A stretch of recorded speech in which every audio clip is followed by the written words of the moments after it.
علاء الدین خلجی حضرت نظام الدین اولیاء علیہ رحمہ کی بارگاہ میں حاضر ہونے کے لیے ترستا تھا کہ مجھے حضرت نظام الدین اولیاء کے حضور حاضر ہونا نصیب ہو، لیکن آپ اس کو کہتے تھے فقیر کی خانقاہ کے 2 دروازے ہیں، اگر تو ایک دروازے سے آیا تو میں دوسرے سے باہر نکل جاؤں گا، اور اگر تو نے زیادہ تنگ کیا تو میں تیرا شہر چھوڑ جاؤں گا، اللہ کی زمین بڑی وسیع ہے، تیرا وطن تیرا ملک چھوڑ جاؤں گا۔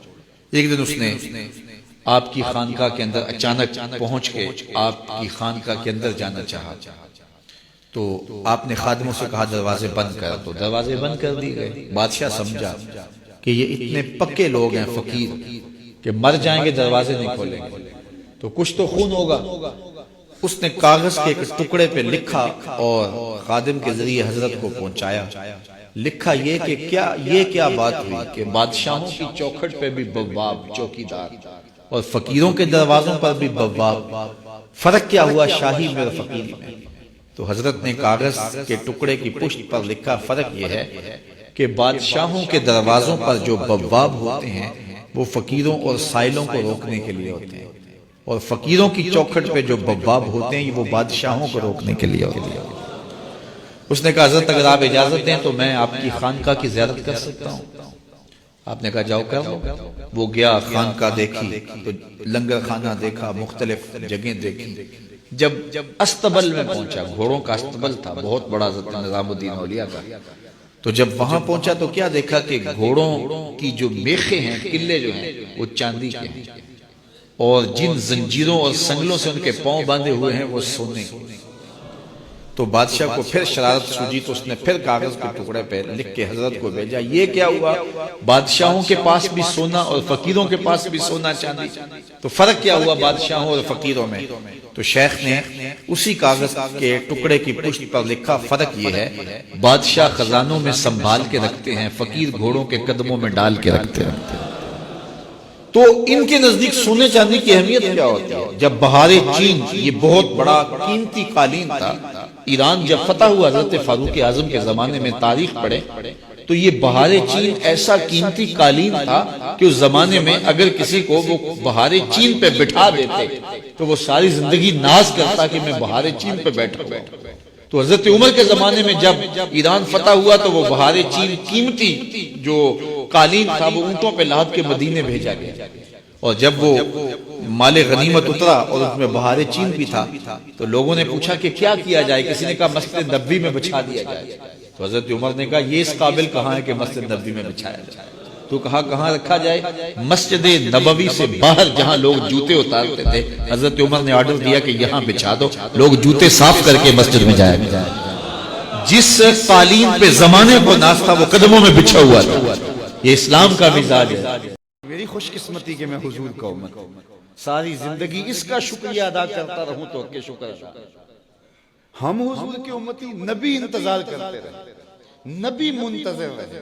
حضرت خلیل اللہ کی بارگاہ میں پکار رہے ہیں ربنا وابعث فیہم رسولا، مالک رسول بھیج دے۔ کوئی کہتا ہے لیسا بفظ ولا بغلظ، وہ ترشرو نہیں ہوگا، سخت مزاج نہیں ہوگا، ماتھے پہ شکنے لانے والا نہیں ہوگا، وہ پیار بانٹنے والا ہوگا، بس وہ آیا جا رہا ہے۔ حضرت عیسیٰ نے تو نام بھی بتا دیا، مبشرا برسول یاتی من بعد اسمہ احمد، لوگوں میں جا رہا ہوں چلو نام بھی بتا دیتا ہوں، میرے بعد جو آنے والا اس کا نام احمد ہوگا۔ نبی انتظار کرتے رہے، 12 نبیوں نے انتظار کیا حضور کی امت میں ہونے کے لیے، تمنا کی۔ نستورہ راہب انتظار کرتا رہا، بحیرہ راہب انتظار کرتا رہا۔ شب ہجر کی سختیاں کوئی اس سے جا کے پوچھے، تیری راہ تکتے تکتے جسے صبح ہو گئی۔ زندگیاں گزار دی انہوں نے۔ سلمان فارسی کی کہانی سن لو، مجوسی کے بیٹے تھے، حق کی طلب میں نکلے، باپ نے گھر سے نکال دیا، ایک پادری کے پاس جا کے رکے، زندگی بھر اس کی نوکری کی۔ جب اس کا آخری وقت آیا اس نے کہا میری تدفین کے بعد غموریہ چلے جانا، وہاں کا پادری خدا رسیدہ ہے، تجھے اس سے کچھ مل جائے گا۔ کہتے میں وہاں سے غموریہ آ گیا، پھر اس پادری کی ساری زندگی خدمت کی۔ جب وہ مرنے لگا تو اس نے کہا کوئی ایسا شخص نہیں ہے جس کے پاس اب میں تجھے بھیجوں، لیکن نبی آخر الزمان کے ظہور کے لمحے آ گئے، تو یہاں سے یثرب چلا جا، وہ اس نبی کی ہجرت گاہ ہوگی، تیری زندگی سنور جائے گی، تو نے بڑی محنت کی ہے، بڑی نوکری کی ہے میرے۔ کہتے ہیں میں نے اس کو کہا کہیں ایسا نہ ہو میں دھوکہ کھا جو مجھے کوئی نشانی بتا دے۔ اس نے کہا 3 نشانی ہیں، ایک صدقہ نہیں لے گا، دوسرا ہدیہ رد نہیں کرے گا، تیسرا 2 کندھوں کے درمیان مہر نبوت ہو۔ کہتے ہیں میں نے اس کی تدفین کی، یثرب کی جانب جاتے ہوئے ایک قافلے میں شامل ہو گیا۔ انہوں نے مجھے پکڑ کے اپنا غلام بنا لیا، لیکن میرے پہ مہربانی یہ کی کہ مجھے بیچا جا کے مدینے میں۔ ایک یہودی نے مجھے خرید لیا، میں اس کے باغ میں گوڈی کرتا تھا، کام کرتا تھا، کھجوریں توڑتا تھا، لیکن میں انتظار میں تھا کہ کبھی وہ نبی آخر الزمان آئے تو مجھے دید ہو، کبھی عرش پر، کبھی فرش پر، کبھی ان کے در، کبھی در بدر۔ غم عاشقی تیرا شکریہ، میں کہاں کہاں سے گزر گیا۔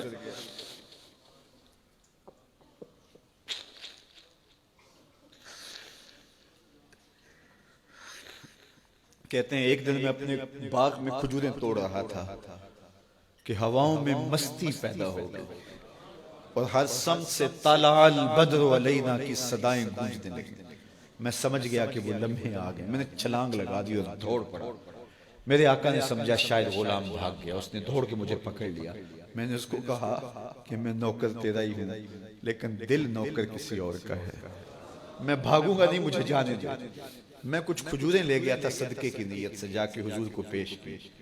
آقا کریم نے فرمایا ہم نبی صدقہ نہیں لیتے۔ کہتے ہیں نشانی ایک پوری ہو گئی۔ کہتے ہیں کہ میں کچھ دنوں کے بعد اور کھجوریں لے گیا اور میری نیت ہدیہ کی تھی، میں نے پیش کی، حضور نے قبول فرما لی۔ لیکن میں بھی کہتا تھا تیسری نشانی بھی پوری ہو لے تو پھر مانوں گا، اور وہ کیا تھی؟ 2 کندھوں کے درمیان مہر نبوت۔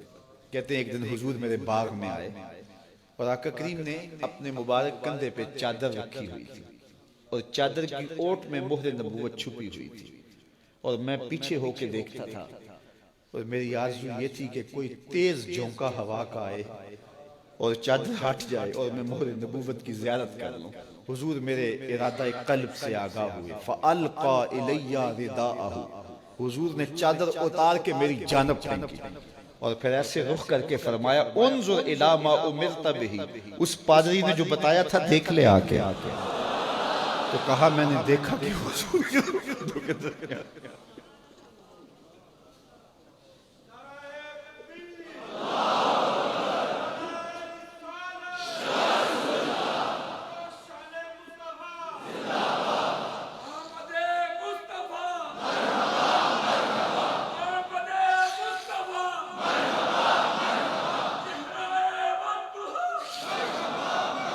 شب ہجر کی سختیاں کوئی اس سے جا کے پوچھے، تیری راہ تکتے تکتے جسے صبح ہو گئے۔ ہم نے تو کوئی انتظار نہیں کیا نا، ہم نے تو کوئی دکھ نہیں سہا، ہم سوئے تھے مقدر جاگ اٹھے۔ ہمارے والد مسجد سے مولوی صاحب کو بلا لائے، انہوں نے کان میں آ کے کہا مبارک ہو تو حضور کا نوکر بن کے آ رہا۔ میرے والد گرامی ایک شعر جھوم کے پڑھا کرتے تھے، محمد جانے جانا ہے، پیغمبر ہو تو ایسا ہو، رسولوں کی بشارت سے مبشر ہو تو ایسا ہو، امر توقیر کا سب کو موقر ہو تو ایسا ہو، کیا ہم کو غلام ان کا مقدر ہو تو ایسا ہو۔ میں اپنے مقدر پہ قربان نہ جاؤں، آپ اپنے مقدر پہ نثار نہ جائیں، ہمیں وہ نبی ملا جو نبیوں کا نبی۔